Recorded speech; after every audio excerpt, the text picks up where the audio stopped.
Vamos a continuar con el tema en el que estamos tratando para ustedes de establecer la diferencia entre narcotráfico e incluso farmacodependencia o uso de sustancias con lo que es la delincuencia organizada.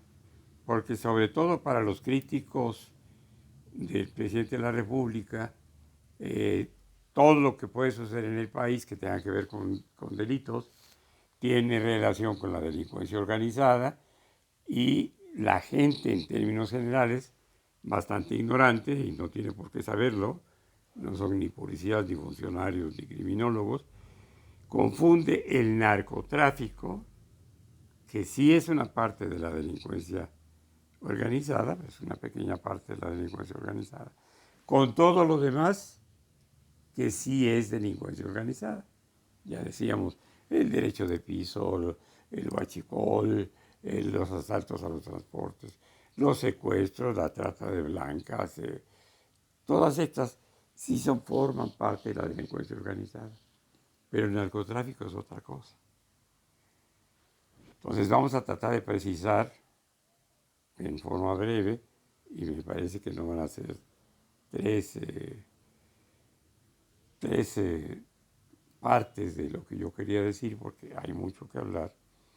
Pero Latinoamérica, y específicamente algunos sitios de Latinoamérica, o lo que conocemos el día de hoy con Latinoamérica, son productores y consumidores desde hace siglos, antes de la llegada de los conquistadores españoles y portugueses, de drogas llamadas actualmente enteógenas, es decir, que son sustancias que se usan o se usaban para ceremonias de culto religioso en lo que pueden ser las religiones conocidas o ligeramente conocidas por lo antiguo de los pueblos mesoamericanos y algunos pueblos sudamericanos. Y esto no tampoco es reciente. Por ejemplo, aunque no sea una droga enteógena, sabían las personalidades cultas que las marihuanas ya estaban descritas en sus funciones, en su producción, en su uso y en su abuso, en escritos chinos desde 23 siglos antes de la era cristiana. Y una ceremonia ritual más conocida, porque la conocemos entre los siglos IV y VI antes de Cristo, entre los griegos, era la peregrinación que había del pueblo ateniense, sobre todo de jóvenes adultos, hacia una pequeña población que se llamaba Eleusis, donde se iba a consumir una sustancia que era psicoactiva, alucinógena, que produce el centeno, que es una planta gramínea. Y exactamente como aquí el maíz, que es una planta gramínea, produce un hongo que se llama cuitlacoche. Cuitla es grano, como los granos de la viruela. Por eso Cuitláhuac se llamaba Cuitláhuac, porque tenía viruela o había tenido viruela. Y igualito que el cuitlacoche, el centeno, que es una gramínea, produce un hongo. Entonces, ese hongo del centeno se llama Erythrocylon novogratensis, y eritros quiere decir rojo, es un hongo rojo.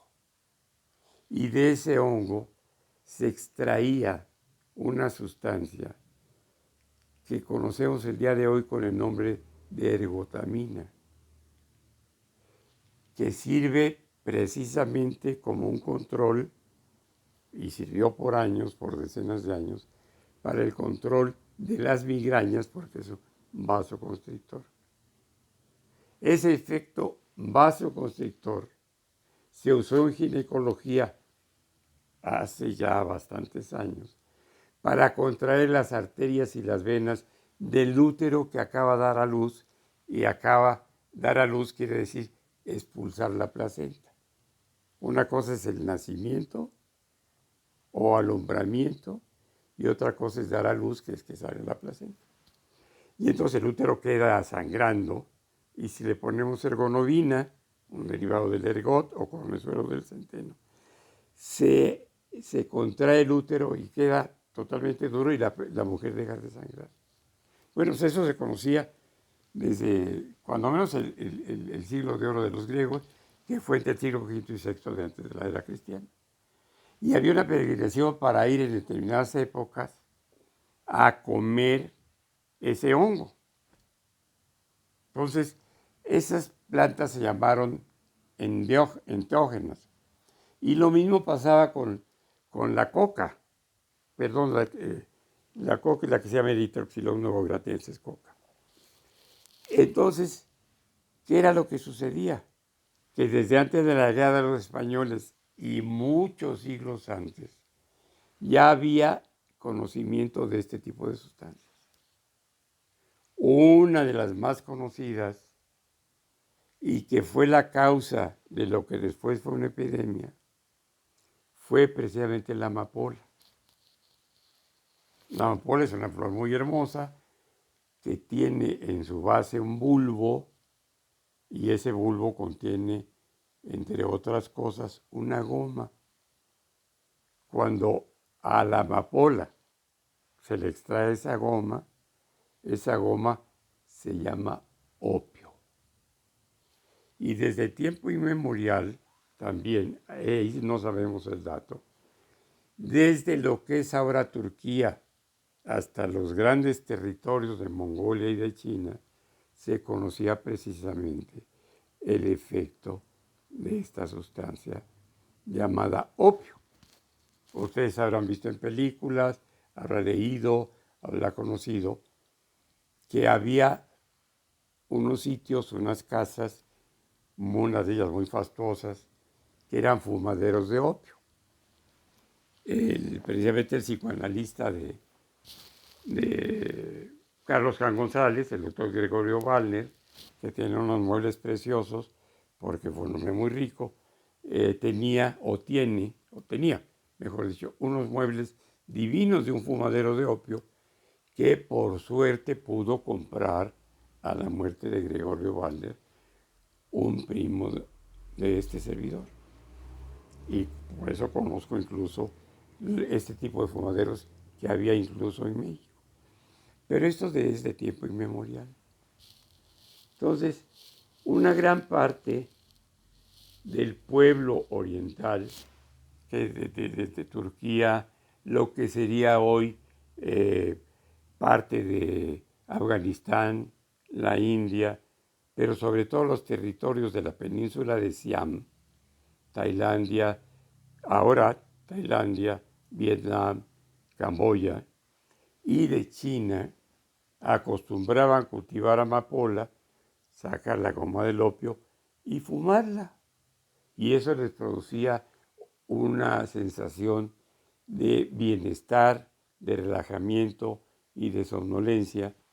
Y en los fumaderos de opio lo característico era haber tumbados en los camastros a los adictos que estaban fumando, y eso fue el principio del estudio y la aplicación mercadológica y comercial del narcotráfico. ¿Cómo? Deben ustedes saber que precisamente todos estos enormes territorios, que son más de la tercera parte del mundo conocido, tienen y tenían desde entonces infinidad de materias primas. Inclusive, todos habrán oído de la seda, ¿verdad? La ruta de la seda, los gusanos de seda, etc.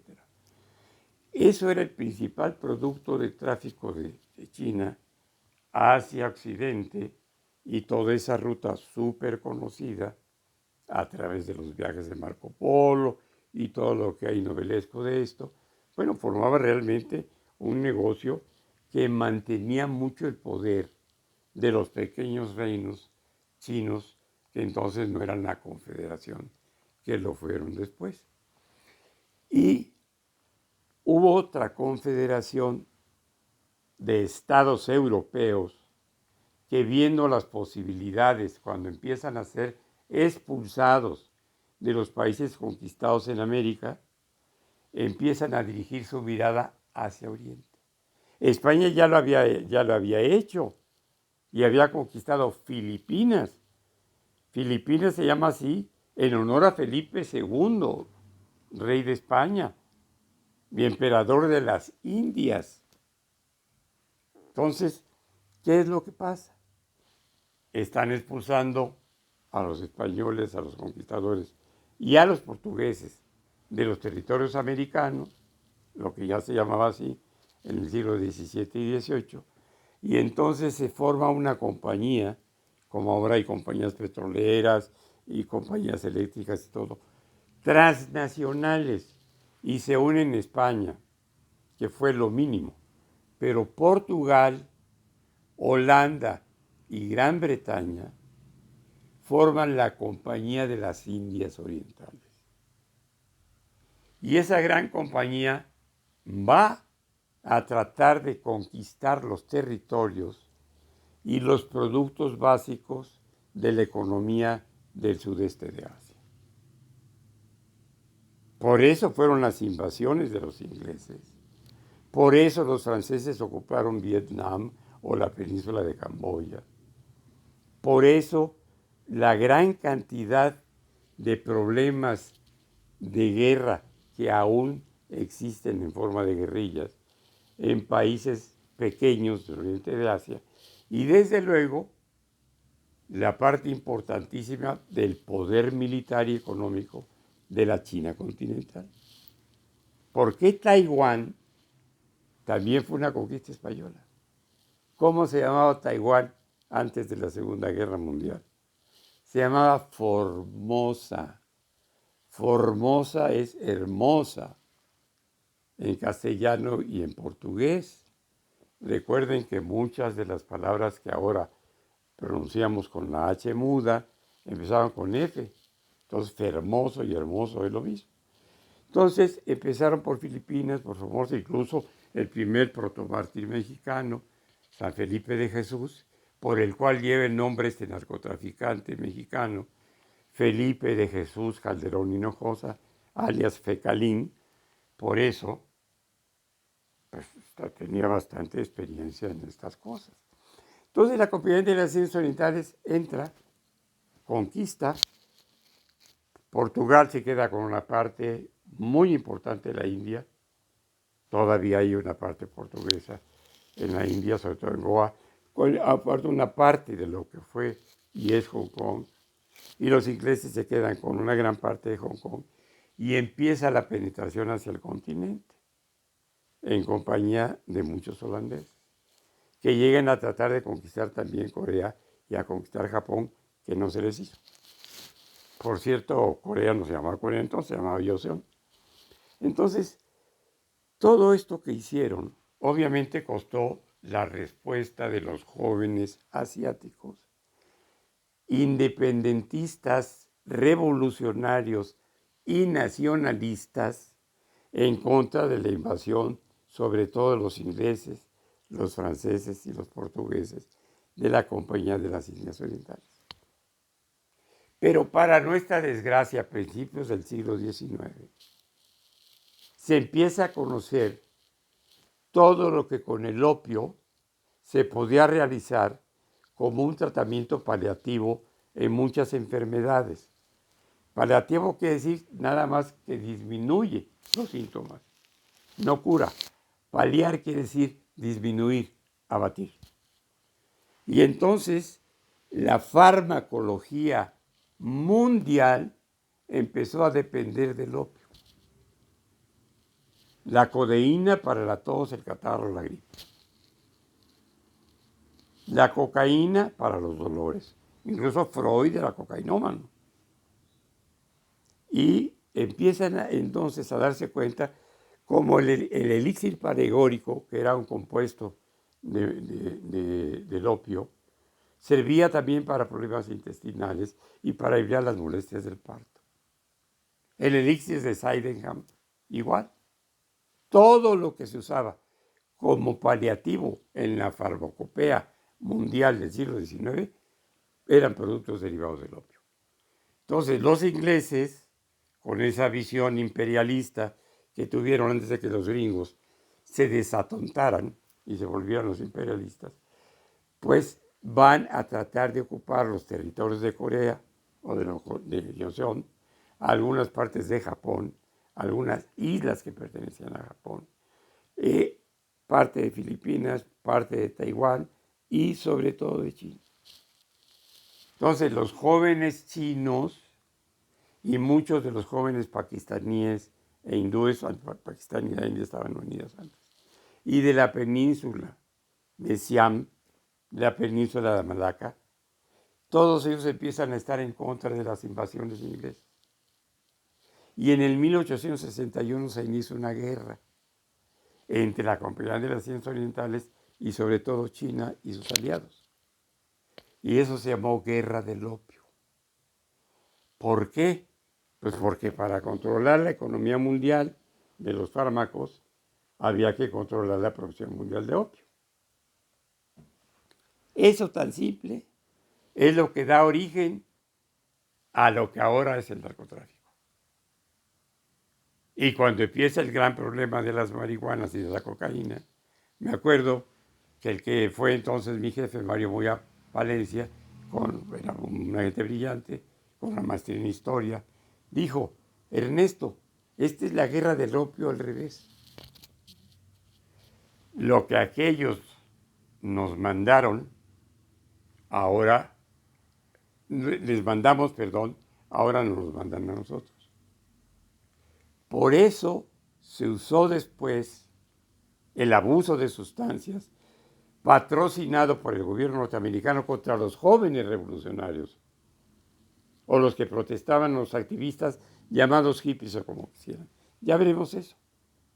Pero para que vean que esto no es nada nuevo, ni tiene que ver con López Obrador, ni con la 4T, ni con los ayatolas y los mercenarios de la comunicación.